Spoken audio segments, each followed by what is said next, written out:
Hello everyone, welcome you to Kyra classes. This is my fourth lecture of structural organization in animals. In today's video, we will study morphology and anatomy of earthworm. So video start करने से पहले अगर आप channel पे नए हैं तो please subscribe करें कायरा क्लासेस को. Thank you.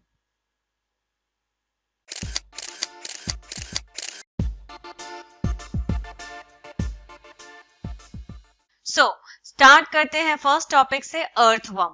Earthworm is a reddish brown terrestrial invertebrate that inhabits the upper layer of the moist soil. आप सबने earthworm देखा है, obviously देखा होगा. earthworm क्या होता है? reddish brown कलर का होता है और ये terrestrial होता है, land पे मिलता है. Okay, invertebrate that means vertebral column इसमें present नहीं होती है और ये जो soil है उसकी upper layer में प्रेजेंट होता है. डे टाइम पे या दिन में क्या होता है, ये बरोज में रहता है. जैसे कि अगर वो सॉइल को स्वेलो कर लेता है या फिर उसको बोरिंग करता है सॉइल में तो वो क्या कर लेता है, गड्ढे बना लेता है, तो उसे बरोज कहते हैं. तो वो बरोज में रहता है डे टाइम में. और गार्डन्स में इसे आप ट्रेस कर सकते हो इसके फीकल डिपॉजिट्स के थ्रू, जिन्हें हम कहते हैं वर्म कास्टिंग्स. इसके एग्जाम्पल है अर्थवर्म के, जो बहुत कॉमन एग्जाम्पल है. पहला है फेरेटिमा एंड दूसरा है लम्ब्रिकस या लुम्ब्रिकस. अब बात करते हैं हम अर्थवर्म की मॉर्फोलॉजी के बारे में. तो अर्थवर्म्स के पास क्या होती है, सिलेंड्रिकल बॉडी होती है. तो अर्थवर्म बेसिकली क्या होती है, सिलेंड्रिकल बॉडी के होते हैं, लंबी सिलेंड्रिकल बॉडी होती है इनके पास. अब ये जो बॉडी है वो डिवाइडेड होती है बहुत छोटे छोटे सेगमेंट्स में. ओके मतलब 100 से भी ज्यादा छोटे छोटे सेगमेंट्स में डिवाइडेड होती है, जो कि एक दूसरे से क्या होते हैं, सिमिलर होते हैं. इन सेगमेंट्स को हम कहते हैं मेटामेयर्स. अब जो बॉडी है जो सेगमेंट्स में डिवाइडेड है उसे हम कहते हैं, उस प्रोसेस को हम कहते हैं मेटामेरिज्म. अब जब ये डिवाइडेड हो गई है सेगमेंट्स में तो उन सेगमेंट्स को हम कहते हैं मेटामेयर्स और ये एक दूसरे से बिल्कुल सिमिलर होते हैं. तो 100 to 120 आपको मेटामेयर्स या फिर शॉर्ट सेगमेंट्स देखने को मिल सकते हैं एक अर्थवर्म की बॉडी में. Dorsal surface of the body is marked by a dark median mid-dorsal line along the longitudinal axis of the body. अब जो dorsal surface है body का, okay, dorsal मतलब जो back portion है body का, उसमें क्या होती है, एक dark मतलब mid dorsal line क्या होती है, dark median मतलब एक जो उसकी डॉर्सल लाइन है, जो बीच की डॉर्सल लाइन है वो डार्क मीडियन की होती है और वो बॉडी के लॉन्गिट्यूडनल एक्सिस के अलोंग होती है. वेंट्रल सरफेस जो होता है आप उसे डिस्टिंग्विश कर सकते हो डॉर्सल सरफेस को वेंट्रल सरफेस से, क्योंकि वेंट्रल सरफेस के अंदर क्या होते हैं, जेनाइटल ओपनिंग्स प्रेजेंट होते हैं, जिन्हें हम कहते हैं जेनाइटल पोर्स. तो डॉर्सल सरफेस में जेनाइटल ओपनिंग्स नहीं है, पोर्स प्रेजेंट नहीं है. ओके इसमें क्या सिर्फ एक dark median mid dorsal line होती है बॉडी की लॉन्गिट्यूडनल एक्सिस के अलोंग, जबकि वेंट्रल सरफेस जो है उसमें क्या होते हैं, जेनाइटल ओपनिंग्स या पोर्स प्रेजेंट होते हैं. Anterior and consist of the mouth and the prostomium, a lobe which serves as a covering for the mouth and as a wedge to force open cracks in the soil into which the earthworm may crawl. अब जो anterior end है, okay, उसमें होता है इसका mouth और prostomium. तो जो एंटीरियर एंड है अर्थवर्म की जो बॉडी है उसमें जो एंटीरियर एंड है उसमें माउथ और प्रोस्टोमियम होता है. प्रोस्टोमियम क्या है, एक लोब की तरह है जो कि एक तरह से माउथ की कवरिंग करता है. ओके मतलब माउथ को कवर करके रखता है ये प्रोस्टोमियम. ओके और एक तरह से क्या करता है, जब सॉइल के अंदर अगर उसे क्रैक्स को ओपन करना है, ओके तो वो फोर्स अप्लाई करने में भी हेल्प करता है प्रोस्टोमियम. तो prostomium acts like a covering for the mouth, that serves as a covering for the mouth and as a wedge, जिससे क्या कर सके, एक फोर्स जो है वो अप्लाई कर सके अर्थवर्म. ओके जिससे वो जो सॉइल के अंदर क्रैक्स है उन्हें ओपन कर सके, जिससे क्या कर सके, उसके थ्रू अर्थवर्म जो है वो आराम से क्रॉल कर सके. तो जब क्रैक्स ओपन हो जाएंगे तो अर्थवर्म आराम से क्रॉल कर सकता है. तो ये किसकी मदद से करता है, ये प्रोस्टोमियम की मदद से करता है. प्रोस्टोमियम सेंसरी होता है फंक्शन में, मतलब वो सेंस कर सकता है. फर्स्ट बॉडी सेगमेंट को हम कहते हैं पेरिस्टोमियम। तो अर्थवर्म की जो बॉडी है उसका जो फर्स्ट बॉडी सेगमेंट है उसे हम कहेंगे पेरिस्टोमियम। और ये पेरिस्टोमियम ही क्या है, बकल सेगमेंट होता है अर्थवर्म का, जिसके अंदर क्या आता है, माउथ। मैच्योर वर्म में क्या होता है, जो 14 to 16 सेगमेंट्स होते हैं वो कवर्ड होते हैं एक डार्क बैंड ग्लैंडुलर टिश्यू, जो कि बहुत डार्क बैंड होता है ग्लैंडुलर टिश्यू, उससे कवर होते हैं ये 14 to 16 सेगमेंट्स, जिन्हें हम कहते हैं क्लाइटलम। तो मैच्योर वर्म में जो 14-16 सेगमेंट्स हैं, अभी आपको डायग्राम में समझ में आएगा अच्छे से। अभी जो 14 to 16 सेगमेंट्स हैं ये कवर्ड होते हैं, बेसिकली किससे कवर्ड होते हैं, एक डार्क बैंड होता है ग्लैंडुलर टिश्यू का, उससे ये कवर्ड होते हैं, जिसे हम कहते हैं क्लाइटलम। Thus the body is divisible into three prominent regions: pre-clitellar, clitellar and post-clitellar segments. अब इसी क्लाइटेलम की प्रेजेंस की वजह से या इसकी मौजूदगी की वजह से जो बॉडी है अर्थवर्म की वो तीन रीजन्स में, तीन भागों में डिवाइडेड है, तीन पार्ट्स में डिवाइडेड है। प्री क्लाइटेलर मतलब क्लाइटेलम से पहला वाला पार्ट प्री क्लाइटेलर कहलाएगा, ओके। क्लाइटेलर जिसमें क्लाइटेलम प्रेजेंट है क्लाइटेलर कहलाएगा। और पोस्ट क्लाइटेलर दैट मीन्स जो क्लाइटेलम के बाद वाला रीजन है उसे कहलाया जाएगा वो पोस्ट क्लाइटेलर सेगमेंट्स। तो तीन सेगमेंट्स प्रेजेंट है, pre clitellar, clitellar and post clitellar segments. यहाँ पे आप डोर्सल व्यू देख सकते हो अब, ओके। यहाँ पे आप डोर्सल व्यू देख सकते हो इसका अर्थवर्म का। ये रहा आपका क्लाइटेलम, 14 to 16 सेगमेंट्स में क्लाइटेलम दिख रहा है, ओके। इसका ऊपर वाला रीजन क्या कहलाया जाएगा, pre clitellar.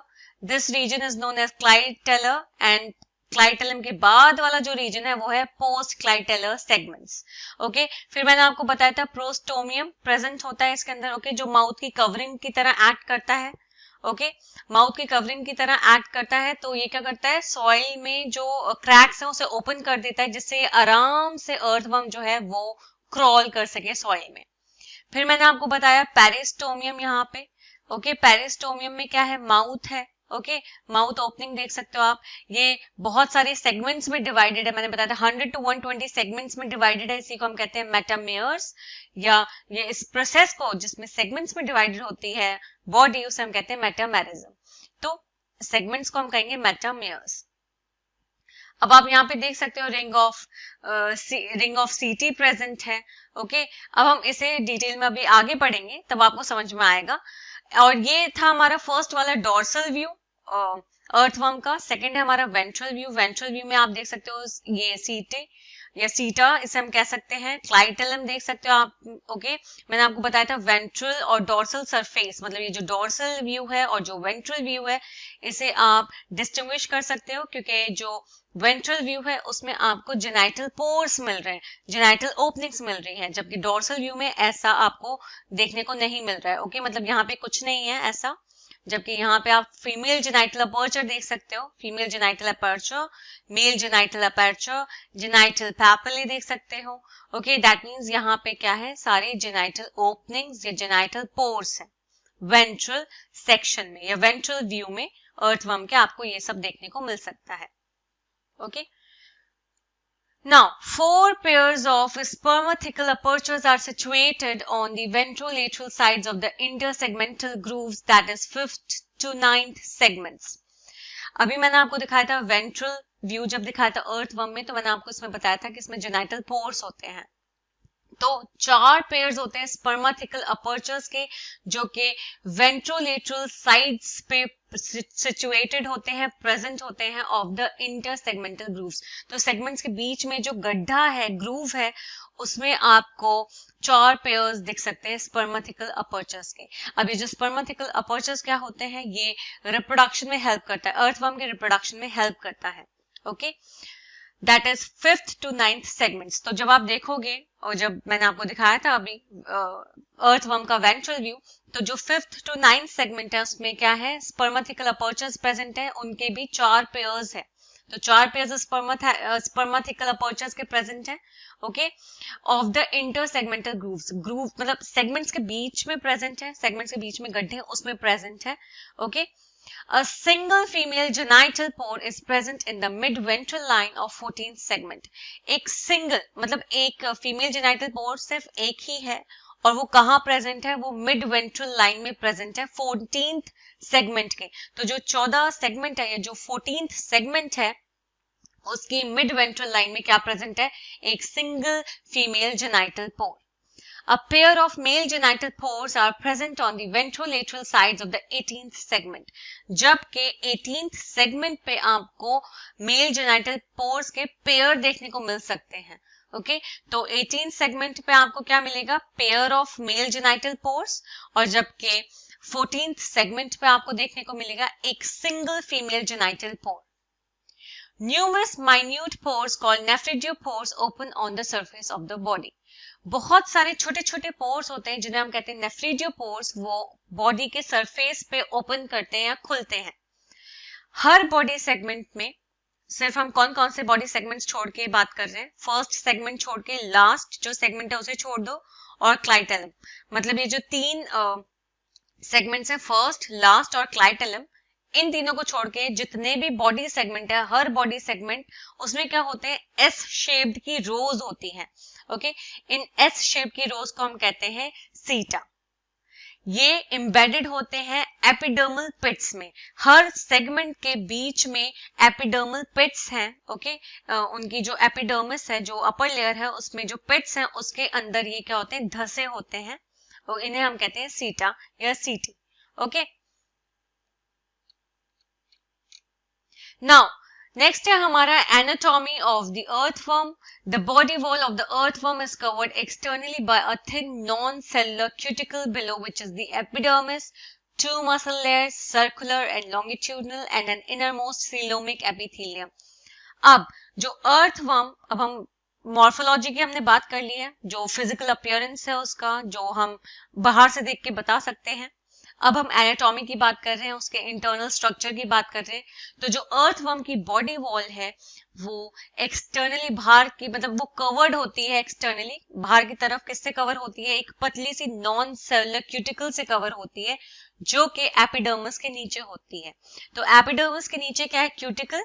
Okay cuticle non cellular thin है जो क्या कर रही है, कवर कर रही है अर्थवर्म को, अर्थवर्म की बॉडी वॉल को एक्सटर्नली. दो मसल लेयर्स है, सर्कुलर और लॉन्गिट्यूडनल, और इनरमोस्ट जो है लेयर है वो है सीलोमिक एपिथेलियम. एपिडर्मिस जो होता है वो किसका बना होता है, एक single layer of columnar epithelial cells, इनसे बना होता है एपिडर्मिस, जिसमें क्या होते हैं, सिक्रीटरी ग्लैंड सेल्स प्रेजेंट होते हैं जो कि सिक्रीशन में हेल्प करते हैं. एलिमेंट्री कैनाल एक स्ट्रेट ट्यूब है जो कि फर्स्ट से लास्ट सेगमेंट जो है बॉडी का वहां उस तक रन करती है. मतलब फर्स्ट सेगमेंट से लेके लास्ट सेगमेंट है जो बॉडी का, उस तक एलिमेंट्री कैनाल जो होती है वो रन करती है. टर्मिनल माउथ जो होता है वो ओपन करता है बकल कैविटी में, और वो जो बकल कैविटी है उसमें 1 to 3 सेगमेंट्स में प्रेजेंट होता है जो कि किसको लीड करता है, फिर मस्कुलर फेरिंक्स. तो टर्मिनल माउथ ओपन करता है बकल कैविटी में जो कि किसको लीड करता है, फिर मस्कुलर फेरिंक्स को.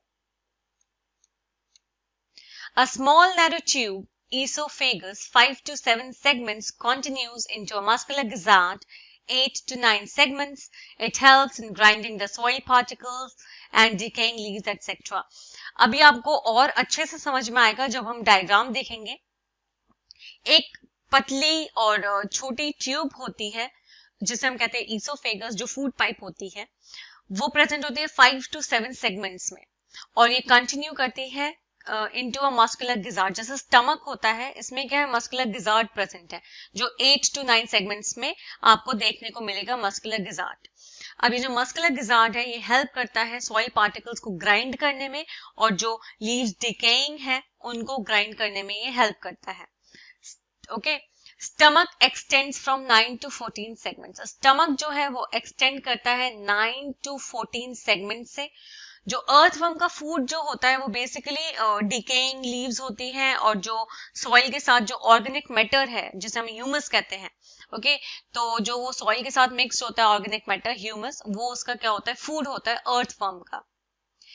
Calciferous glands present in the stomach neutralize the humic acid present in humus.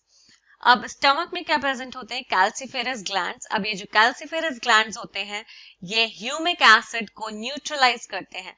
तो ह्यूमस मैंने आपको बताया था, जो ऑर्गेनिक मैटर है उसे हम ह्यूमस कह रहे हैं, और ह्यूमस के अंदर होता है ह्यूमिक एसिड, और जो कैल्सिफेरस ग्लैंड्स जो कि स्टमक में प्रेजेंट है वो इस ह्यूमिक एसिड को न्यूट्रलाइज करते हैं। इंटेस्टाइन स्टार्ट्स होती है 15th सेगमेंट से और कंटिन्यू करती है टिल द लास्ट सेगमेंट। तो वो कंटिन्यूएशन में रहती है लास्ट सेगमेंट तक। इंटेस्टाइन इंटेस्टाइन 15 सेगमेंट से स्टार्ट होके लास्ट सेगमेंट तक कंटिन्यू करती है। एक A pair of short and conical intestinal ceca project from the intestine on the 26th segment.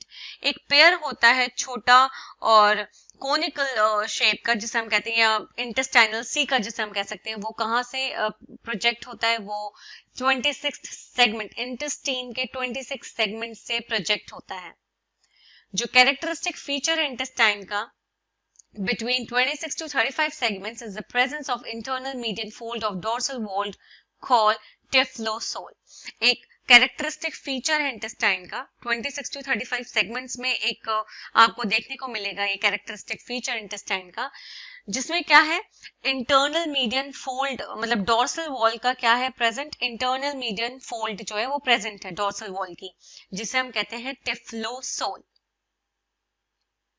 This increases the effective area of absorption in the intestine. अब ये जो typhlosole है ये क्या करता है? ये एक फोल्ड है तो ऑब्वियस सी बात है ये क्या करता है? ये मतलब एब्जॉर्प्शन ज्यादा से ज्यादा मैक्सिमम हो तो ये एरिया को क्या करता है? बढ़ा देता है, जिससे क्या हो? एब्जॉर्प्शन जो हो वो ज्यादा से ज्यादा हो सके इंटेस्टीन में। एलिमेंट्री कैनाल ओपन होता है टू द एक्सटीरियर, बाहर की तरफ, by small rounded aperture called anus. तो एनस के थ्रू ओपन होता है alimentary canal to the exterior.